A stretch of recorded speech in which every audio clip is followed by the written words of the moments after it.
Candidate everyone has been talking about said the words everyone has been waiting to hear today. Kim Campbell is going after the leadership of the Conservative Party. Well, this isn't exactly a surprise. Campbell has been the acknowledged front runner for weeks now, but she wasn't an official candidate until today. Campbell made the announcement in her home province of British Columbia. She didn't spell out any new policies and she defended the Tory record. But she did promise a new kind of politics, what she calls the politics of inclusion. And she warned the growing public cynicism is a cancer on the body politic. Denise Harrington has more on Campbell, the candidate. The homemade signs around Kim Campbell lent a grassroots touch. But the crush of 1,000 friends and supporters and the cheers from 5 cabinet ministers, one whose own leadership ambitions were swamped by the Campbell wave, left little doubt this is a high-powered campaign now in full flight. I'm here today to announce that I will be a candidate for the leadership of the Progressive Conservative Party.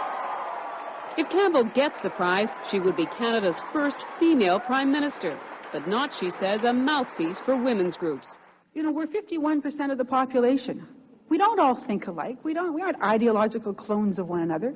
We don't march in lockstep. Campbell says she did more for women as Justice Minister by taking a different approach. You don't have to agree with me.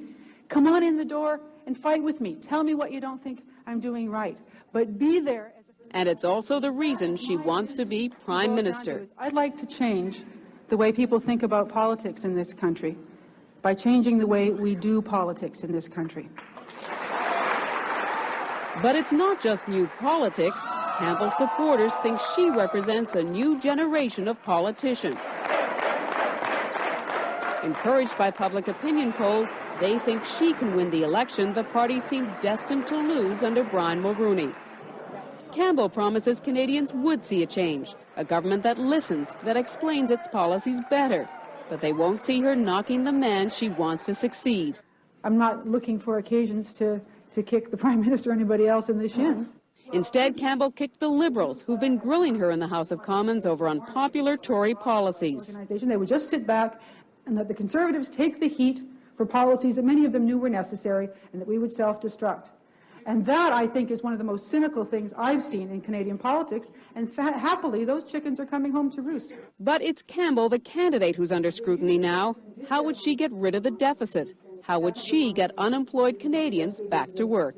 Stay tuned, Campbell says. I'm not going to, a press conference is not the place to set out an economic agenda.